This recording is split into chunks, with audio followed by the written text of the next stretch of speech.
আসসালামু আলাইকুম বন্ধুরা, আমরা প্রত্যেকে অবগত হয়েছি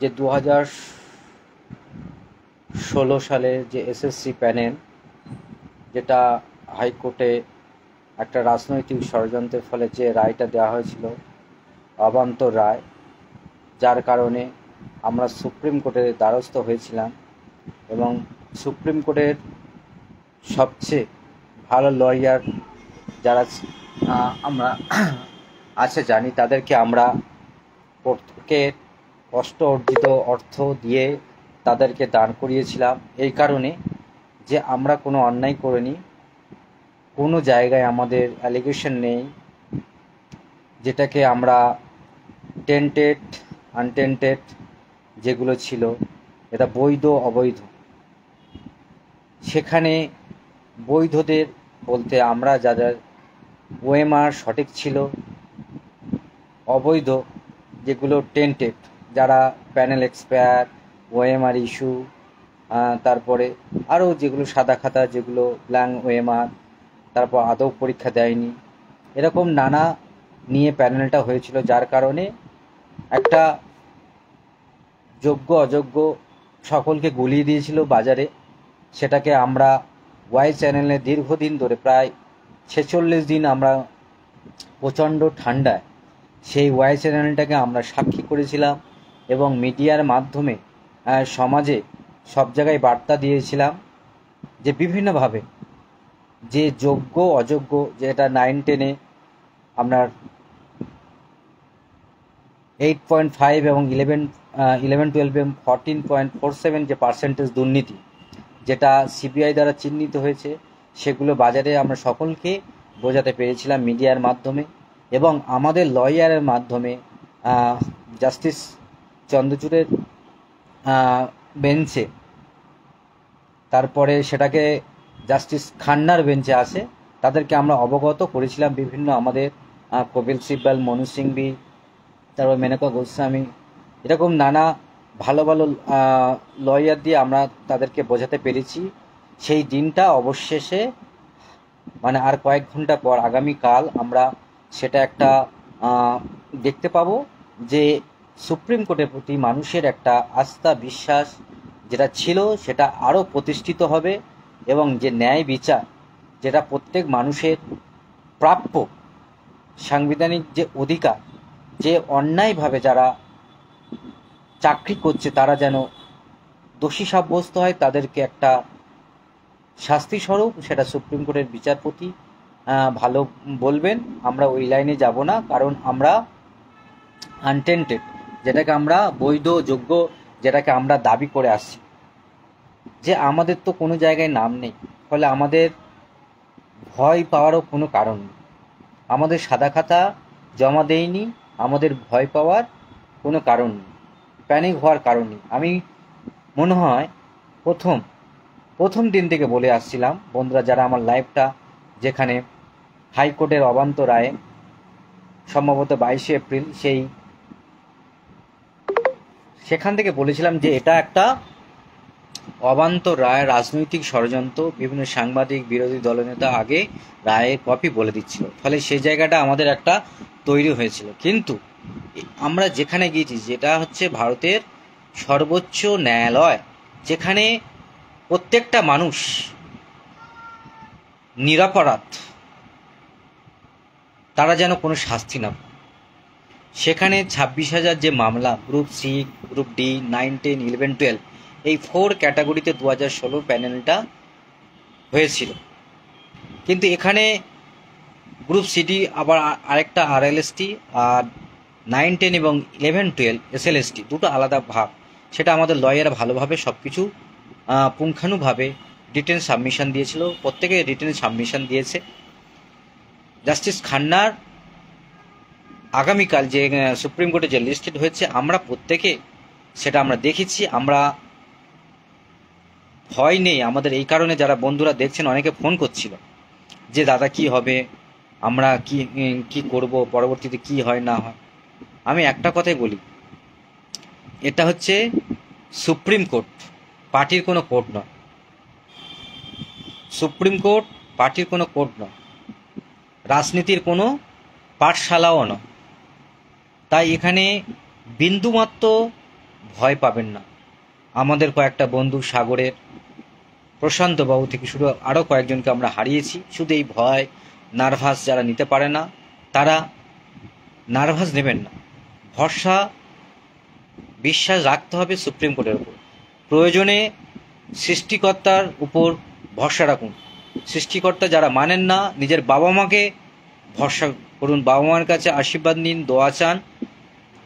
আমি মনে করব এগুলো করতে থাকুন, দেখবেন মনে একটা শান্তি আসবে, একটা প্রশান্তি লাভ করবেন। ফলে এই নিয়ে বিন্দুমাত্র যদি আপনারা হতাশায় হন, ভাবুন হতাশায় ডুবে গেলে আপনার ফ্যামিলিটা কি হবে। আপনি কি কি দায়িত্বশীল বাবা বা মা বা ভাই বা বোন কারোর তো আছেন, তাদের কি হবে। ফলে কোনো জায়গায় বিশেষ করে যারা যোগ্য, আমি বলবো অ্যাজ এ ফ্রেন্ড বলতে পারেন, দাদা ভাই যাই হোক না কেন, আপনার বয়সের থেকে যেমন হবে, আমাকে যেরকম ভাবে দেখেছেন সেই 2016 এসএসসি আন্দোলন থেকে যদি বিন্দুমাত্র বিশ্বাস বা ভরসা করেন, তাহলে একটুখানি ধৈর্য ধরতে হবে, সুপ্রিম কোর্টের উপর আস্থা রাখতে হবে।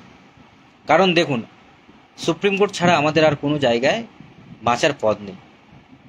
ফলে আমরা আমাদের সর্বোচ্চ যে লয়ারের মাধ্যমে আমরা সুপ্রিম কোর্টে উপস্থাপন করতে পেরেছি, এটাই আমাদের কাছে একটা জয়। যেটা হাইকোর্টে আমরা আত্মপক্ষ, যেটা আমরা কখনো বলতে পারিনি। আমরা ভেবেছিলাম যে একটা যোগ্যদের পাশে হাইকোর্ট থাকবে, কিন্তু এমন তালগোলে বিচারপতিরা তাদের বাড়িতে টাকার পাহাড় দেখতে পাচ্ছি, বিচারপতিরা তারা রাজনৈতিক দলে যুক্ত হচ্ছে।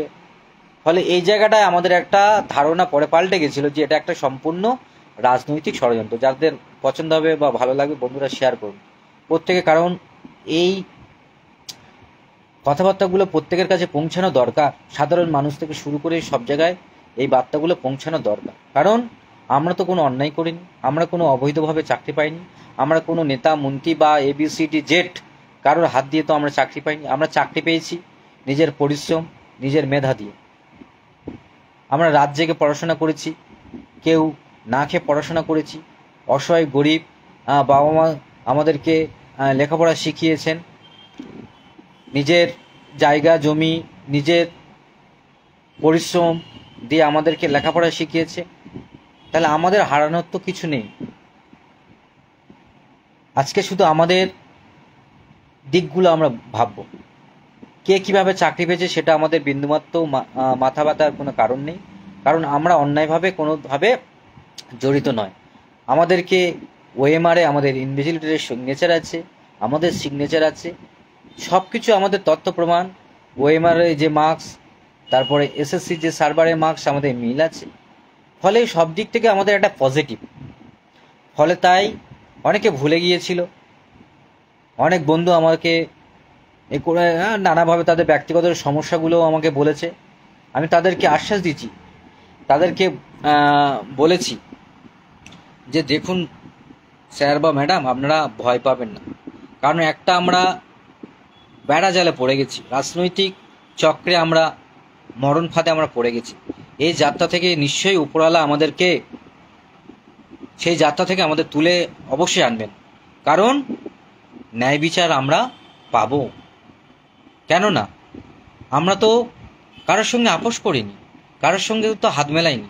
আমরা আমাদের নিজের মেধা, নিজের পড়াশোনার মাত্রা দেখিয়ে, নিজেদের ইন্টারভিউ, আমরা তো বহুবার DI অফিস, ADI, বিভিন্ন স্কুলের হেডমাস্টারের কাছে নথি শুরু করে আমরা তো বহুবার তথ্য জমা দিয়েছি। ফলে কেউ কোনো জায়গায় বা CBI খাতায় আমাদের তো কোনো নাম নেই। আবার সেই কথাগুলো ফিরে আসি, কারণ অনেকে আবার ভুলে গেছিল। কারণ এগুলো তো সবার কাছে পৌঁছে দিতে হবে। নিজাম প্যালেসে যারা অবৈধভাবে চাকরি পেয়েছিল তাদেরকে ডেকেছিল, কই আমাদের যোগ্য ক্যান্ডিডেট একজনকে ডাকায়নি। যাদের 33কে 53 করেছিল, যাদের 13কে 53 করেছিল, 0কে 53 করেছিল, 3কে 53 করেছিল, সেই ব্যাপারে আমরা যাচ্ছি না। আমরা আমাদের মার্কস যেমন পরীক্ষা দিয়েছি তেমন মার্কস পেয়েছি, ইন্টারভিউ যেমন হয়েছে তেমন আমরা দিয়েছি। তাহলে প্রত্যেকটা জায়গায় আমরা কোয়ালিফাইড। আমরা কোনো র্যাঙ্ক জ্যাম করিনি, আমাদের কোনো সাদা খাতা নেই, আমরা প্যানেল এক্সপায়ারের পরে জয়েন করিনি, আমরা পরীক্ষা দিয়ে পাশ করেছি, পরীক্ষা না দিয়ে তো আমরা পাইনি। ফলে প্রত্যেকটা জায়গায় আমরা নিজেদের মেধাকে আমরা সবার কাছে প্রমাণ দিয়েছি, যার কারণে আমরা এই 6 থেকে 7 বছর আমরা বিভিন্ন স্কুলে, পশ্চিমবাংলার বিভিন্ন স্কুলে আমরা চাকরিরত। আমাদের কখনো তো বলেনি 12% ইন্টারেস্ট দিয়ে বেতন ফেরত দিতে হবে। আমাদের তো কখনো 2 মাস বা 1 মাস স্কুলে যেতে নিষেধ করেনি। ফলে আমরা প্রত্যেকটা জায়গায় আমাদের নিজের যোগ্যতা, নিজেদের মেধাকে আমরা পরিচয় দিয়েছি। ফলে 1% 0.0000001 আমাদের নামে কোনো কিছু নেই। আমরা এখনও বলতে পারি যে আমাদের নামে প্রমাণ করুক, আমরা নিজেরাই রিজাইন দেবো। কিন্তু প্রমাণটা করবেটা কি? মুখের কথা, বাম অতিবামরা যেমন বলেছিল সিস্টেমেটিক ফ্রড, আগামীকাল সেই থাপ্পড়টা খাওয়ার জন্য তৈরি থাকবে, এটুকুই আমি বলতে পারি। কারণ হাইকোর্টটাকে যেভাবে কালিয়ামান লিপ্ত করেছে কয়েক শ্রেণীর মুখোশধারী উকিল, তারা সুপ্রিম কোর্টে কালকে কত ধানে কত চাল বুঝতে পারবে। কারণ এই অন্যায়টা সুপ্রিম কোর্ট কখনো মানবে না। বলেছে আবার নতুন করে পরীক্ষা, এগুলো তো অন্যায়। আজকে আমি তর্ক বিতর্কে যাব না, আজকে শুধু বন্ধুদের আমরা বলবো, আপনারা ভয় পাবেন না, কোনো জায়গায় আপনারা হতাশ হবেন না। কারণ নিজেদের মেধা, নিজেদের যোগ্যতা চাকরি পেয়েছেন। আর কিছুক্ষণের পরে আগামীকাল যে সুপ্রিম কোর্টে লিস্টেড হয়েছে, যদি সম্ভাবনাটা অনেকটা বেশি কালকে রায়দান হবে। খুব যদি বিচারপতি তিনি ভালো বুঝবেন, সেটা যদি কোনো কারণে হয় নেক্সট সপ্তাহ, মোটামুটি আমরা আশা করতে পারি যোগ্যদের জয়, শুধু সময়ের অপেক্ষা। সৃষ্টিকর্তার কাছে প্রার্থনা করুন, উপরওয়ালার কাছে প্রার্থনা করুন, নিজের বাবা মার কাছে দোয়া চান, আশীর্বাদ চান, বড়দের কাছে চান যে অন্তত যারা যোগ্য তারা যেন চাকরিতে সসম্মানে বহাল থাকুক।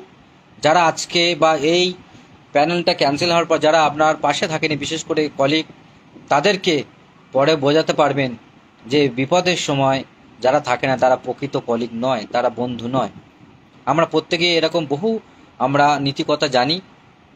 ফলে আজকে সেই দিনটা আমাদের খুব কাছে এসে গেছে। রাত পোহালে যেমন আমাদের মাধ্যমিক রেজাল্ট, উচ্চ মাধ্যমিক রেজাল্ট এরকম হতো বা পরীক্ষা আসতো, ঠিক সেরকম একটা আমরা যোগ্য, আমরা যে চাকরি পেয়েছি, যে মেধার সাথে চাকরি পেয়েছি, সেটা সুপ্রিম কোর্ট, উচ্চ ন্যায়ালয় সেটা আমাদেরকে আরও একবার প্রমাণ করে দেবে, সেই ভরসা বিশ্বাস আমাদের রয়েছে। আমি এও বলছি বন্ধুরা, কেউ হতাশ হবেন না। যারা পরিচিত বন্ধু বান্ধব যারা আছে, যারা 2016 প্যানেল আছে, যারা একটু ডিপ্রেশনে থাকে, হতাশায় থাকে, তাদের কাছে এই বার্তা, এই ভিডিওটা পৌঁছে দিন।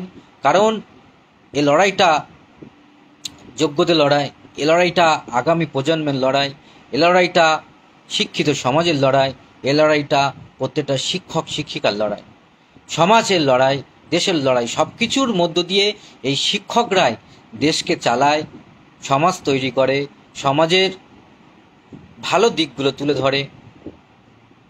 এই শিক্ষকরা না থাকলে ডাক্তার, ইঞ্জিনিয়ার থেকে শুরু করে কেউ হাতে খড়ি বা লেখাপড়া ভালোভাবে করতে পারতো না। কারণ এই শিক্ষকদের জন্য। তাহলে আর বেশি কিছু বলবো না, খুব তাড়াতাড়ি খাওয়া দাওয়া করে নিন, সুস্থভাবে নিজেকে, ব্রেনটাকে সুস্থ স্বাভাবিক অবস্থায় রাখুন। কোনো ভুল প্ররোচনা, চিন্তায় একদম পা দেবেন না, এটা বারবার করে বলবো। কারণ আরও একবার বলি, যোগ্যদের হারানোর কিছু নেই। হয়তো আমরা একটা সামাজিক সম্মানহানি হয়েছি কলকাতার শীতের রাতে, যারা জীবনে ভাবেনি যে এরকম রাস্তার ফুটপাতে আমরা শুয়ে থাকবো। কিন্তু নিজের লড়াই, নিজের অধিকার প্রতিষ্ঠা করতে জন্য মাঝে মাঝে রাস্তায় নামতে হয়, সেটা আমরা বোঝাতে পেরেছি। সব জায়গায় আমরা সেটাকে সেই জায়গাটাকে আমরা বোঝাতে পেরেছি। সুপ্রিম কোর্ট নিশ্চয়ই আমাদের সেই গুরুত্বটা নিশ্চয়ই দেবে, এবং সেই গুরুত্বের মধ্য দিয়ে আমরা আমাদের ন্যায় বিচারটা পাবো, ন্যায় প্রতিষ্ঠিত হবে, এবং সুপ্রিম কোর্টের প্রতি মানুষের একটা শ্রদ্ধা ভালোবাসা আরও বেড়ে যাবে। তাই বন্ধুরা, বেশি কিছু বললাম না, প্রত্যেকে পজিটিভ থিঙ্কিং করুন, পজিটিভ আমাদের থাকতে হবে, কারণ আমরা জয় পাবো, সত্যের জয় হবে, ন্যায়ের জয় হবে, ন্যায় প্রতিষ্ঠিত হবে। এ লড়াইটা আমরা জিতব। কালকে আমরা প্রত্যেকে আমরা সুপ্রিম কোর্টের দিকে আমরা তাকিয়ে থাকবো। সুপ্রিম কোর্ট আমাদের ন্যায় বিচার পাইয়ে দেবেন, এটুকু ভরসা বা বিশ্বাস আমাদের রাখতে হবে। আমরা এটুকুই বন্ধুদের কাছে পৌঁছে দিতে চাই যে যোগ্যদের কোনো ভয় নেই, হারানোর কিছু নেই। যোগ্যরা চাকরিতে যেমন ছিল আছে, থাকবে। ধন্যবাদ, ভালো থাকবে।